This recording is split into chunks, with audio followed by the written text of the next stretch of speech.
So, mild-ish to heavy spoilers for Babylon 5 Crusade, which you may never have heard of. And I wouldn't blame you if you hadn't, because it's one of those spin-off series that didn't quite make it off the ground. No pun particularly intended, but take from that what you will. And I have here in my hot sticky hands my unopened DVD of the entire series of Crusade. So as you might guess from the fact that it's unopened, I haven't yet started reviewing Crusade. It is on my to-do list. As soon as I get a decent chunk of time, I'm going to have a look at Crusade and run through it. At the time of recording, I know Medusa Cascade is already in on it, which is good because she does very, very entertaining reviews which are very different to mine. So, by all means, go and have a look at her version of it as you go, and I will do something probably similar to what I've done in the past. Probably a bit more static, or I might try something completely different. I'll see how it goes. But unopened. Now, in terms of where this falls in Babylon 5 continuity, it came out in 1999, and it was very much a TNT issued series, because we'd gotten to that point in sort of Babylon 5's life. And if you're going to ask me, how is it Babylon 5 if it isn't about Babylon 5? Valid point. Babylon 5 is still around at this point in time. It just so happens that this is later in the overall chronology of Babylon 5's lifetime. So this is set in 2267. And what's happened is that basically the events of A Call to Arms have happened, which is a TV movie that was a TNT TV movie that sort of followed up on the original series. And A Call to Arms heavily set up Crusade, because if you haven't seen A Call to Arms, the characters in Crusade will not be immediately familiar to you, whereas if you have watched A Call to Arms, then Galen and everyone else will be known to you. Although interestingly, the captain of the Excalibur, which is the new ship that's being used as the sort of discovery ship, if you like, to go out and check out leads on the Drac virus, plague, call it what you will. We haven't met him before. So Matthew Gideon, we haven't met him before, but he's the guy who is in charge of the ship. But what I wanted to actually talk about in this video was not so much the plot of the series, because obviously I will get into that in my later videos on it. But I've recently read J. Michael Straczynski's autobiography, and one of the elements of Babylon 5 that it deals with is what the hell happened with Crusade. Because we anticipated, a fully fledged follow-up spin-off series, and it got the Firefly treatment, basically. 13 episodes and kiboshed. There were costume changes, there were weird shifts in tone and emphasis, and some really standout episodes that I remember, which will be really interesting to revisit, because like B5, I hadn't watched this for a very, very long time. So it'll be interesting to come to those again. But when I was reading J. Michael Straczynski's autobiography, it became apparent, and it was apparent at the time, we knew a lot of this was going on, but it becomes very, very clear exactly what was being done to mess around with it and to bring it to an early demise. And I'm actually going to read from his autobiography, which I hope is okay in YouTube terms. I'm doing it for review purposes. It's just an extract of his autobiography, but it fills in all the blanks basically far better than I could. So let me just read a few paragraphs for you.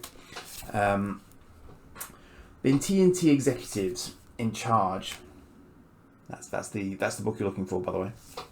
The TNT executives in charge opened the document. Let's start with page 1. No, I said, very quietly, very softly, very firmly. No to what? No to page 1. No to page 20. And to all the parts in between. I'm not doing them. I'm not doing any of them. Out of the corner of my eye, I saw Doug wince and look away. The Warner's rep paled visibly. So what do you want to talk about? I shrugged. The weather? The meeting was over, and so was the show. TNT pulled the plug on Crusade, citing creative and contractual differences. They got what they wanted. They got out. The death of Crusade was slow, agonising, and unceremonious. The 13 episodes produced before the cancellation would still be aired, so post-production continued, even as we tore down the sets and let go of personnel. These were bitter, angry days for the crew, my partners, and Warner Brothers, all of whom blamed me for letting the show go down. I accepted that blame, because without access to TNT's master plan, I thought I was to blame. I didn't know the real story until 2 years later, when a TNT executive asked me to lunch after leaving the network and told me why they had worked so hard to make our lives miserable.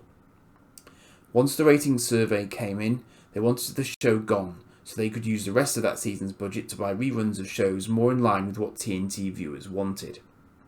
They were determined to get out of the deal, and there was nothing you could have done to change it. So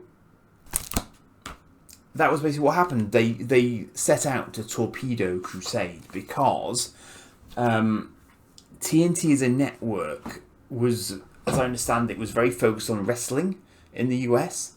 So it had people who came to TNT to watch wrestling shows, and then it had people to come to TNT to watch Babylon 5. And the two audiences did not cross over terribly much, it would seem.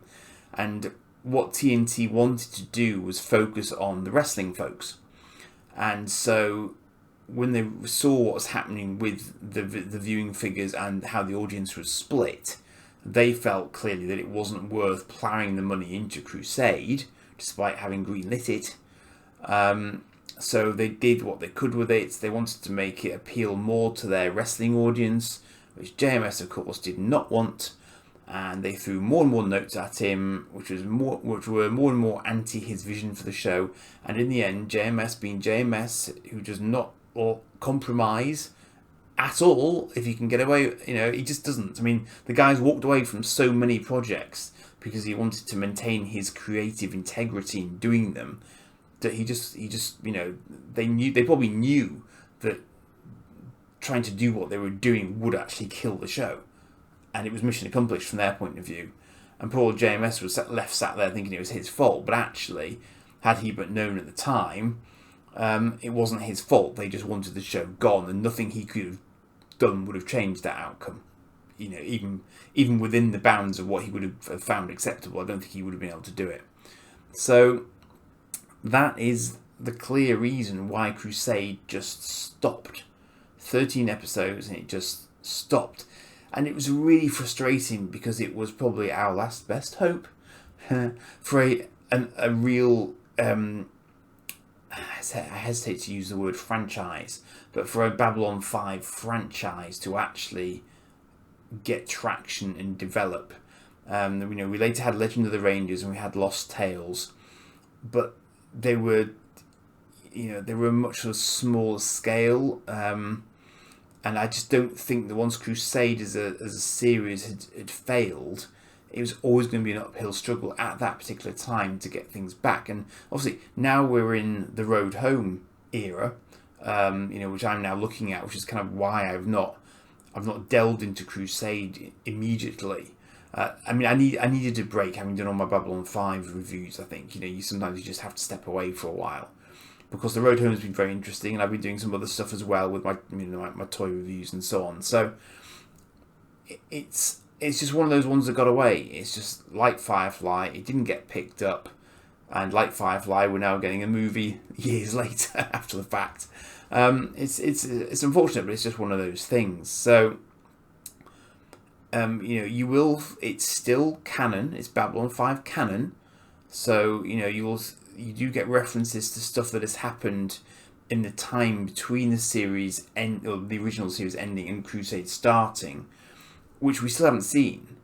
So you do get little hints and little suggestions about what's gone on in the past, and there are definitely other storylines that could have developed over the course of what would have been Crusade's 5-year arc. But unfortunately, per the autobiography, it was never going to happen. There was just no chance of it becoming a long-lived series, sadly. And even getting cut off at 13 episodes is a bit weird, because I think there was some more written, but not produced.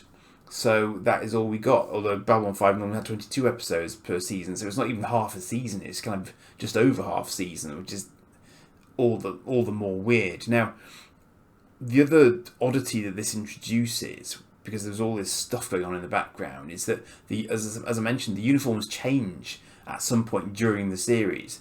And I think there is some explanation given at some point in the series about it, but what that means is that there is a particular viewing order. Now, I'm just going to do it in the order that it appears on the DVD, because I think most people will probably be following it on this. I suspect if you're watching it at all, you're probably going to watch it off the DVD.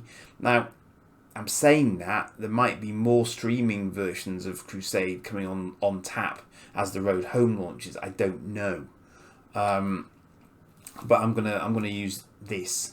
And then if you want to watch the reactions in a different order, you see, unlike Babylon 5, this is so short, I'm not sure it spoils you for anything massively if you don't watch it in the right order. They're somewhat more self-contained. Now, I may take a different view on that having watched it again, of course. But I could always shuffle my playlist around or whatever, and just see how it works best. But I'll see what happens. I'll maybe have a look for some other playlists as well, and then compare them with, how they're arranged on this DVD, and we'll see what happens. So that's perhaps a little. I've forgotten about this. This is the hardest Babylon 5 DVD to find on a shelf ever. It's got this. For some reason, they decided they were going to put Crusade on it horizontally across the spine, so you can't actually read it at a distance at all. It looks like it's some sort of blank DVD. It's bizarre. I don't know why they opted for that, but that's what they did. So if you're ever looking for it, say that's the front, and that is the back. That's Excalibur on the back there, and that's Galen, the Techno Mage. So it had a lot of potentially really interesting characters in it. The odd guest star as well, from the Babylon 5 series. In fact, some of their final appearances on screen are in Crusade. Thinking about it, I say I won't go into specifics, but suffice to say, not all of the cast do survive, and some of them only appear in Crusade as their final appearance. So, I mean that in real life terms, not in character terms as well necessarily. So, just to be clear on that. But it is a part of the Babylon 5 pantheon, and it represents, the last real chance that the series and the universe had as part of its really sort of major original run of episodes. Legends of the Rangers just didn't take. So this is the only real secondary series that we ever got for Babylon 5. But, have a look. I don't think there's a huge volume of material about it on YouTube, generally speaking. I guess it's because it was such a short-lived series, and maybe relatively few people have heard of it, whereas the 5 years of Babylon 5 is obviously more to get your teeth into. But I'm sure that a lot of the Babylon 5 podcasts will come to Crusade at the end of their natural run of Babylon 5 episodes and movies. So I'm sure you will be able to find more information out there, and obviously there are the wikis as well and so on. But I will delve into it myself, hopefully in the not too distant future, and by the end of the year definitely, because I want to tick it off my list, because I can't really get onto Lost Tales until I've done this, because Lost Tales is after Crusade chronologically, and that's kind of the order that I'm working through it in. So Crusade definitely next up. Cheers for now.